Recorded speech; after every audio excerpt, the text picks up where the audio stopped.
తిరిగి BCN news కి స్వాగతం. వైసీపీ ఎమ్మెల్యేలు అసెంబ్లీ సమావేశాలను బహిష్కరించడం అవివేకమైన పని అని కాంగ్రెస్ పార్టీ నాయకులు తులసిరెడ్డి ధ్వజమెత్తారు. కడప జిల్లా వేంపల్లిలో తులసిరెడ్డి మాట్లాడుతూ మాజీ సీఎం జగన్మోహన్ రెడ్డి వైసీపీకి చెందిన మిగతా ఎమ్మెల్యేలు అసెంబ్లీ సమావేశాలను బహిష్కరించడం అవివేకమైన పని అని తులసిరెడ్డి ధ్వజమెత్తారు. ఈ చర్య ప్రజాస్వామ్య దేవాలయమైన అసెంబ్లీని అవమానపరచడమేనని అన్నారు. జగన్ కి ప్రతిపక్ష నాయకుని హోదా ఇవ్వాలంటే అసెంబ్లీ మొత్తం సభ్యుల సంఖ్యలో వైసీపీకి 10% సభ్యులు ఉండాలన్నారు. ఇది తెలిసి కూడా ప్రతిపక్ష నాయకుని హోదా ఇస్తేనే అసెంబ్లీకి హాజరవుతామని చెప్పడం అంటే పలాయన వాదమే అవుతుందన్నారు. ఆంధ్రప్రదేశ్ అసెంబ్లీ బడ్జెట్ సమావేశాలకు పోకూడదని బహిష్కరించాలని జగన్మోహన్ రెడ్డి ఆయన పార్టీ వైకాపా పార్టీ తీసుకున్న నిర్ణయం ఇది అవివేకం, ఇది అజ్ఞానం, ఇది మూర్ఖత్వం, ఇది దురదృష్టకరం, ఇది శోచనీయం.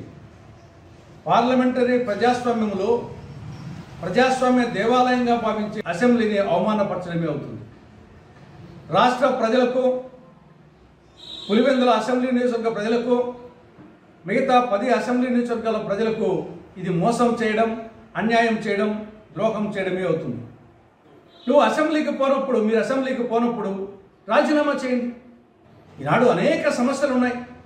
రాష్ట్రంలో సూపర్ 6 హామీలు అమలు కావడం లేదు, అన్నదాత సుఖీభవ అడ్రస్ లేదు, తల్లికి వందనం ఊసేయలేదు, నిరుద్యోగ వృద్ధి మాటేయలేదు, మహిళలకు ఉచిత బస్సు ప్రయాణం గురించి ఊసేయలేదు. ఈ విధంగా సూపర్ 6 హామీలు రాష్ట్రంలో అమలు కావడం లేదు. ఒకవైపు కరువు, మరొక వైపు వరదలు. రాష్ట్రంలో శాంతి భద్రతలు రోజు రోజుకు క్షీణించిపోతున్నాయి. రాష్ట్రం అనారోగ్య ఆంధ్రప్రదేశ్ అయింది. తర్వాత బెల్ట్ షాపులు వీధికి బెల్ట్ షాపులు అయిపోయినాయి. మండలానికి 4 మద్యం షాపులు, 40 బెల్ట్ షాపులు అనే విధంగా మద్య పాలసీ తయారైంది. ఉచిత ఇసుక పేరుకే కానీ ఇది ఉత్తుత్తి ఇసుక అయిపోయింది. కానీ ఈ పరిస్థితుల్లో ప్రతిపక్ష పార్టీగా బాధ్యతాయుతంగా అసెంబ్లీకి పోయి ప్రజా సమస్యల మీద గలం పెట్టి ప్రజల సమస్యల కోసం పోరాడాల్సినటువంటి వైకాపా పార్టీ, జగన్ రెడ్డి ఆయన ఎమ్మెల్యేలు బాధ్యత రాహిత్యంగా పిల్లల చేష్టలతో అసెంబ్లీకి పోము, మాకు అసెంబ్లీ నిర్వహిస్తాము అని చెప్పడం అనేది ఇది చాలా మూర్ఖత్వం.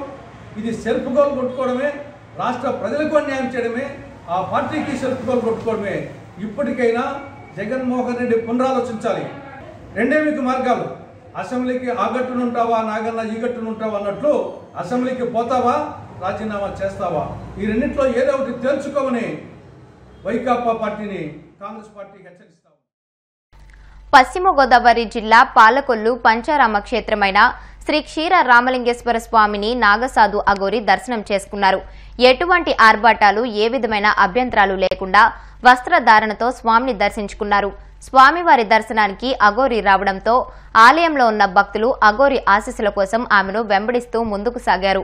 అఘోరి మాత్రం కేవలం స్వామివారి దర్శనానికి మాత్రమే ప్రాధాన్యతను ఇచ్చి నిమిషాల వ్యవధిలో ఆలయం నుంచి బయటకు వెళ్లిపోయారు. మాజీ మంత్రి కొత్తపల్లి సుబ్బారాయుడు కాపు కార్పొరేషన్ చైర్మన్ గా బాధ్యతలు స్వీకరించి నరసాపురం వెళ్తున్న సందర్భంగా పాలకొల్లు గాంధీ బొమ్మల సెంటర్లో జన సైనికులు, టీడీపీ, బీజేపీ నాయకులు భారీగా తరలివచ్చి సంబరాలు నిర్వహించారు. బాణాసంచా పేల్చి ఈ సందర్భంగా సుబ్బారాయుడికి అభినందనలు తెలియజేశారు. ఈ సందర్భంగా పలువురు నాయకులు శాల్వాలు కప్పి పుష్పగుచ్చాలు అందించి అభినందనలు తెలియజేశారు.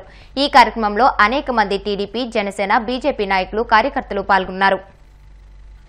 కేంద్ర ప్రభుత్వం విద్యా వ్యతిరేక విధానాలకు శ్రీకారం చుట్టి పిల్లలకు ప్రభుత్వ ప్రాథమిక విద్యను దూరం చేస్తుందని రాష్ట్ర ఏఎస్ఎఫ్ఐ నాయకులు పేర్కొన్నారు. పశ్చిమ గోదావరి జిల్లా పాలకొల్లులోని లయన్స్ కమ్యూనిటీ హాల్లో ఏఎస్ఎఫ్ఐ జిల్లా మహాసభను నిర్వహించారు. ఈ మహాసభను ఉద్దేశించి పలు పాఠశాల విద్యార్థులు ర్యాలీగా తరలివచ్చారు. అనంతరం విద్యా వ్యవస్థలో కేంద్ర ప్రభుత్వం అవలంబిస్తున్న విధానాన్ని ఏఎస్ఎఫ్ఐ నాయకులు వ్యతిరేకించారు. కార్పొరేట్ శక్తులకు మేలు చేకూర్చేలా ప్రభుత్వ విధానాలు ఉన్నాయని ఆరోపించారు. అఖిల భారత విద్యార్థి ఫెడరేషన్ ఏఐఎస్ఎఫ్ పశ్చిమ గోదావరి జిల్లా మహాసభ ఈరోజు పాలకొల్లులో నిర్వహిస్తా ఉన్నాం.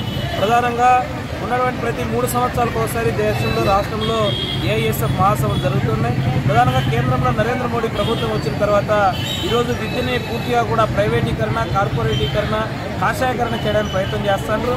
ఇప్పటికే నూతన జాతీయ విద్యా విధానం పేరుతో దేశవ్యాప్తంగా సుమారుగా 30,000 ప్రభుత్వ పాఠశాలలు మూతవేయడానికి ప్రభుత్వం ప్రయత్నం చేస్తోంది. అందులో భాగంగా మన ఆంధ్రప్రదేశ్ రాష్ట్రంలో కూడా గత ప్రభుత్వం 117 జీవో తీసుకొచ్చి 118 జీవో తీసుకొచ్చి 3,900 ప్రభుత్వ ప్రాథమిక పాఠశాలని హై స్కూల్ విలీనం చేస్తోంది. దీని ద్వారా సుమారుగా 1,50,000 మంది విద్యార్థులు ప్రాథమిక విద్యకు దూరమయ్యే పరిస్థితి నెలకొంటుంది. అందుకే నూతన జాతీయ విద్యాన్ని తక్షణమే రద్దు చేయాలని చెప్పేసి ఏఐఎస్ఎఫ్ డిమాండ్ చేస్తోంది. ఇదే కాకుండా విద్యార్థులకు ఈరోజు సెంట్రల్ యూనివర్సిటీలో కానీ యూనివర్సిటీలో చదువుతున్న విద్యార్థులకి ఫెలోషిప్లు, స్కాలర్షిప్లని రద్దు చేస్తూ వాటిని కుదిరి చేస్తూ ఉండదు. నేను లేక మొన్ననే ప్రధానమంత్రి గారు విశ్వస్వ అని చెప్పేసి పథకం కింద ఐఐటి, ఐఐఎం, ఐజరు ఇలాంటి సెంట్రల్ యూనివర్సిటీస్లో ఉన్నటువంటి సెంట్రల్ విద్యా సంస్థల్లో కూడా సీట్ల సంఖ్యను కుదించేసి BC, SC, ST, minority, EBC యొక్క విద్యార్థుల యొక్క వాళ్ళందరూ కూడా చదువులకు దూరం చేసే పరిస్థితి లేకుంటుంది. అదే కాకుండా ఈ రాష్ట్రంలో ముఖ్యంగా గత ప్రభుత్వము ఫీజు రియంబర్స్మెంట్, స్కాలర్షిప్ బకాయిలు 5,000 కోట్ల రూపాయలు బకాయిలు పెట్టడం వలన విద్యార్థులు ఈరోజు పరీక్షలు రాయలేకపోతా ఉన్నారు. కళాశాలల యాజమాన్యాలు ఫీజులు చెల్లించకపోతే వాళ్ళని కాలేజీలకు అలో చేసే పరిస్థితి లేదు. ఈ పద్ధతుల్లో కేజీ నుంచి పీజీ వరకు నెలకొన్న విద్యారంగ సమస్యల మీద పెద్ద ఎత్తున మేము చర్చ చేస్తాం. రేపు ఈ నెల 27 నుంచి 30వ తారీఖు వరకు విజయనగరంలో 49వ రాష్ట్ర మహాసభల సందర్భంగా రాష్ట్ర నలుమూలల నుంచి ఇచ్చిన విద్యార్థులతో, అదేవిధంగా ప్రముఖ విద్యావేత్తలు, అదేవిధంగా ప్రజాస్వామ్యవాదులు, ఇతర కేరళ రాష్ట్ర విద్యాశాఖ మంత్రి అందరూ కూడా వచ్చి చర్చ చేసి రాబోయే రోజుల్లో ప్రభుత్వ విద్యారంగ పరిరక్షణ కోసం సమరశీల పోరాటాలకు సన్నద్ధం కావడానికి నిరుద్యోగ మహిళలు స్వయం ఉపాధి అవకాశాలను సద్వినియోగం చేసుకుని ఆర్థిక స్వావలంబన సాధించేందుకు ఉచిత మగ్గం, జర్దోసి శిక్షణ కార్యక్రమాన్ని భీమడోలు శ్రీ సత్యసాయి సేవా సమితి, బైరెడ్ సంస్థలు చేపట్టారు.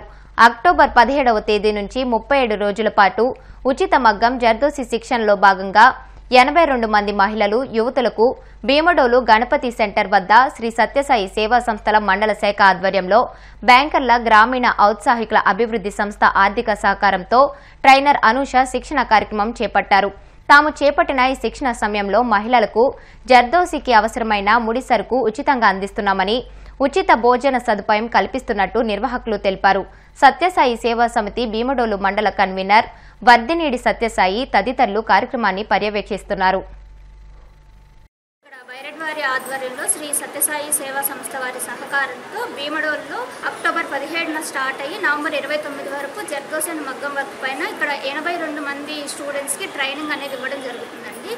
ఈ మగ్గం వర్క్లో వచ్చేసి బేసిక్స్తో పాటు బేసిక్ నుంచి స్టార్ట్ అయ్యి అడ్వాన్స్ లెవెల్ వరకు మగ్గం వర్క్లు ఎన్ని టైప్ ఆఫ్ డిజైన్స్ ఉన్నాయి, అన్ని రకాల వర్క్లు ఇక్కడ ఈ ట్రైనింగ్ సెషన్లో నేర్పించడం జరుగుతుంది. వీళ్ళు ఒక బ్లౌజ్ స్టార్ట్ చేస్తే బ్లౌజ్లో ఎన్ని టైప్స్ ఆఫ్ డిజైన్స్ వస్తాయి, బ్లౌజ్లో ఏవే పార్ట్స్ వస్తాయి అన్నిటి గురించి ఎక్స్ప్లెయిన్ చేస్తూ వాళ్ళు వాళ్ళ కాళ్ళ మీద నిలబడగలిగేలాగా ప్రతి ఒక్కళ్ళకి కాన్ఫిడెన్స్ పెంచేలాగా ఈ ప్రోగ్రామ్ అనేది జరుగుతుందండి. ఈ ట్రైనింగ్ అంతా కంప్లీట్ అయిన తర్వాత వీళ్ళకి సర్టిఫికేట్ ఇవ్వడం అనేది జరుగుతుంది. ఆ సర్టిఫికేట్ ద్వారా మనం బ్యాంకుకి వెళ్తే బ్యాంకులో లోన్స్ తీసుకొని వీళ్ళు ఒక యూనిట్ లాగా స్టార్ట్ చేసి వీళ్ళ జీవనోపాధిని పొందవచ్చు. అలానే ఈ ట్రైనింగ్ వీళ్ళు తీసుకున్నంత కాలం ఈ ట్రైనింగ్లో ఉపయోగపడే ప్రతి మెటీరియల్ కూడా బైరెడ్ ఆర్గనైజేషన్ వాళ్ళే అందించడం జరుగుతుంది. వార్తలు ముగించే ముందు ముఖ్యాంశాలు మరొకసారి. మొగల్తూరు పోలీస్ స్టేషన్ ను తనిఖీ చేసిన ఏలూరు రేంజ్ డీఐజీ అశోక్, మహిళల పట్ల అసభ్యకరంగా ప్రవర్తిస్తే సహించేది లేదని హెచ్చరిక.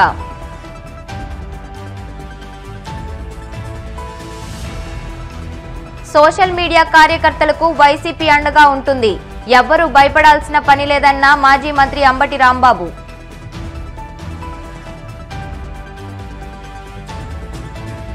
జగన్ తీరు వల్లే ప్రతిపక్ష హోదా రాలేదు, గతంలో ప్రజలకు ఏమీ చేయలేదు కాబట్టే 11 సీట్లు ఇచ్చారన్న కాంగ్రెస్ నాయకురాలు షర్మిల.